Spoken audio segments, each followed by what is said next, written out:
Hola, bienvenidos a Ingeniería de Requisitos. En este tema vamos a ver los procesos de la ingeniería de requisitos. Si habéis visto la documentación asociada a los temas anteriores, veíamos que era la ingeniería de requisitos y la definíamos como un proceso que comprendía tanto las actividades para crear y desarrollar requisitos como para su gestión.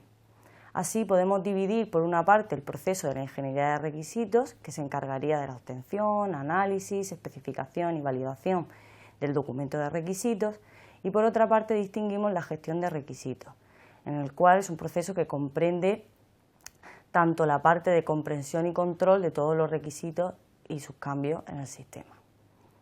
Vale, entonces en el modelo del proceso vemos en la documentación asociada que tenemos muchos tipos de modelos, entre los cuales pues destacan por sus características de que son iterativos, son concurrentes, ¿vale? Pero todos ellos tienen una característica en común, que es la necesidad de extraer unas expectativas del cliente o de los interesados en el sistema. Decimos que son iterativos y concurrentes porque podemos pasar desde una actividad, por ejemplo, desde la validación a la anterior si detectamos que hay algo que necesita ser cambiado. Y decimos que son concurrentes porque hay actividades que pueden realizarse también de forma paralela. A rasgos generales, a pesar de que cada uno de los modelos establece unas actividades o unos nombres de actividades, sí que podemos extraer unas fases en común. En primer lugar, tendríamos el estudio de viabilidad, sobre el cual vamos a hablar un poco más adelante, ya que no es una actividad como tal de la ingeniería de requisitos. Y después tendríamos el desarrollo de los requisitos y la gestión de los requisitos. Dentro del desarrollo de los requisitos tenemos la primera actividad, en la cual se trata de capturar los requisitos del sistema, la segunda de análisis, la tercera de especificación y después tendríamos la validación. Por último, como decía, la gestión de requisitos. ¿Vale? Entonces, si nos centramos en la parte del proceso de desarrollo de requisitos, podemos ver este esquema que muestra las diferentes actividades. Por una parte tendríamos el estudio de viabilidad, que generaría como salida un informe de viabilidad del sistema. Después tendríamos la captura y análisis del sistema, en el cual a partir de las necesidades del usuario se pueden generar una serie de modelos del sistema. Después tendríamos la especificación de requisitos, de la cual sale un documento de requisitos. Y por último la validación, de la cual sale un documento de requisitos ya validado.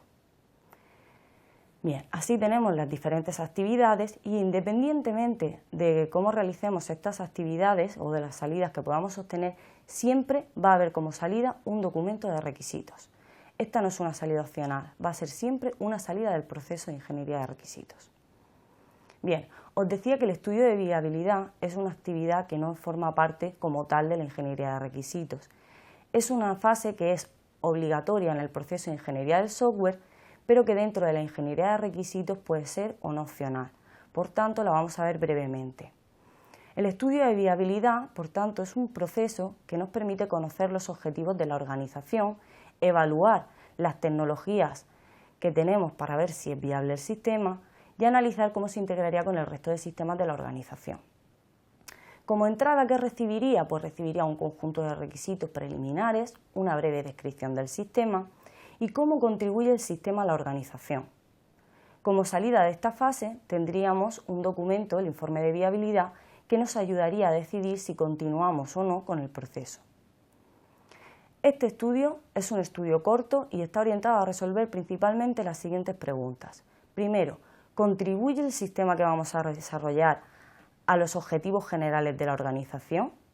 ¿Se puede implantar en el tiempo y presupuesto establecidos con la tecnología de la que disponemos? Y por último, ¿puede integrarse con el resto de sistemas de los que dispone la organización?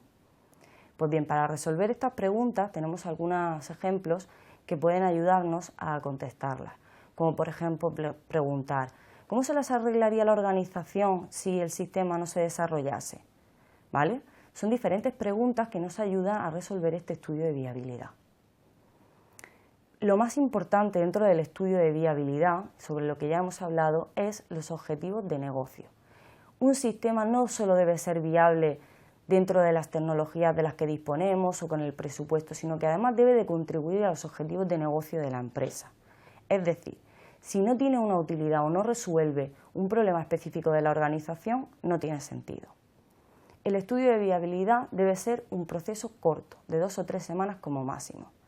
La información la podemos extraer desde los responsables de la organización, expertos en el tema, ingenieros de software, etc.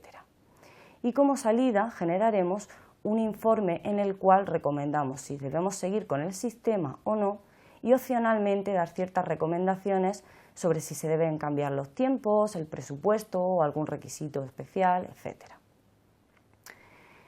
Visto el estudio de viabilidad, pasamos a la primera fase como tal ya del proceso de ingeniería de requisitos, que sería la captura y análisis de requisitos. Esto va a dar lugar a otro tema en el que profundizaremos dentro de esta actividad. A rasgos generales, para hacernos una idea de qué comprende esta actividad, decimos que es la que se encarga de descubrir los requisitos del sistema.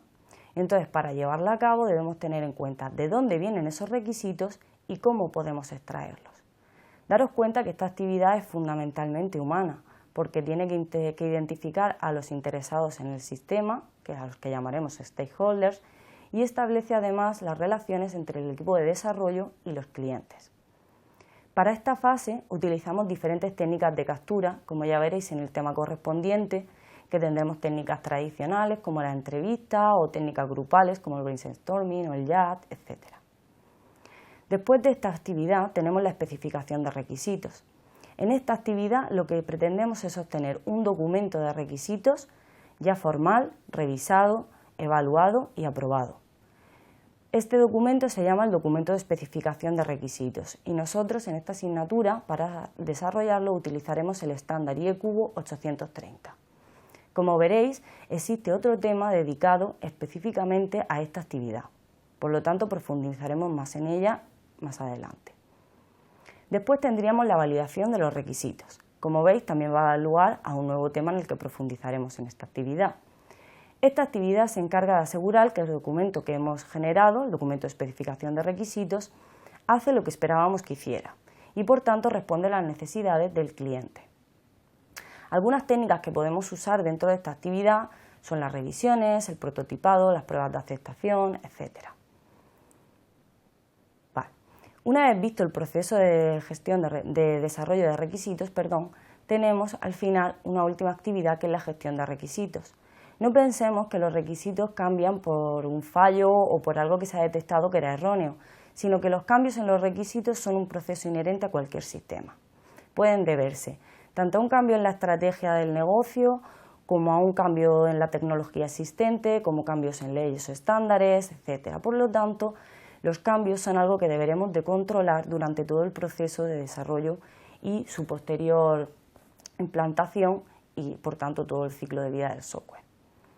Bien, pues el proceso de gestión de requisitos va a ser el que se va a encargar de gestionar estos cambios, las relaciones entre requisitos, ya que si cambia un requisito puede que cambien aquellos que están relacionados, y también se encargará de gestionar la dependencia entre todos los documentos que se han generado, el documento de especificación de requisitos y otros posibles documentos que salen del proceso de desarrollo, como por ejemplo los modelos del sistema. Para todo esto nos ayudaremos de herramientas Case, que nos van a permitir gestionar todos los cambios, las dependencias, etc. Bien, esto ha sido todo. Muchas gracias y nos vemos en próximos vídeos.